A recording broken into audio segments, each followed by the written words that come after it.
ஒரு புதிய கதைன்னு சொல்லி ஒரு படத்தில் தமிழ் படத்தில் அறிமுகமாகறாங்க. தெலுங்கில் தான் ஒரு 2, 3 படம் ஹீரோயினை பண்ணதுக்கு பிறகு தமிழில் ஒரு புதிய கதைன்னு ஒரு படம். அது மீனாக்காவே அந்த படம் வந்து பார்த்தார்கள். ஆனால் குழந்தை நட்சத்திரமாகவே பார்த்துட்டு இந்த பொண்ணு வந்து பெரிய ஹீரோயினாக வந்திருக்கு அப்படிங்கும்போது, ஏன்னா இதற்கு முந்தைய பார்த்தீங்கன்னா குழந்தை நட்சத்திரமாக பண்ண நிறைய பேர் வந்து பெரிய அளவில் சைன் பண்ண முடியல. எங்கூட்டு பிள்ளைலாம் பார்த்தீங்கன்னா இந்த பேபி இந்திரான்னு சொல்லிட்டு யாரோ ஒரு பொண்ணு இருக்குது, சுமதி, இந்திரா, ராணி, அவங்களாம் சைல்டில் அவ்வளோ ரொம்ப அருமையாக பண்ணக்கூடிய பேபிஸ். பட் ஹீரோயினை சைன் பண்ண முடியல. தப்பித்தவரி ரொம்ப டாப்பில் போனது வந்து நம்ம ஸ்ரீதேவி மட்டும்தான். பேபி ஆர்டிஸ்டாக எம்ஜிஆர் கூட நடித்து, சிவாஜி கூட நடித்து, அதுக்கப்புறம் ஹிந்தி வரைக்கும் போய் டாப் போனாங்க. அதற்கு பிறகு எனக்கு தெரிஞ்ச வரைக்குமே மீனா தான் பேபி ஆர்டிஸ்ட்டில் ஒரு கலைக்கு. சிவாஜிக்கு பொண்ணா, ரஜினிக்கு பொண்ணா, கமலுக்கு பொண்ணாக நடிச்சா தெரியுமா குழந்தைய மீனா?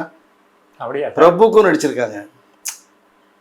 ஸோ இப்படி எல்லாருக்கூடையுமே குழந்தை நட்சத்திரமாக நடித்து அவர்களுக்கு ஜோடியாகவும் நடித்தாங்க. அதில் சிவாஜி கணேசன் சார் மட்டும்தான் ஜோடியாக பண்ண முடியல அவங்களால.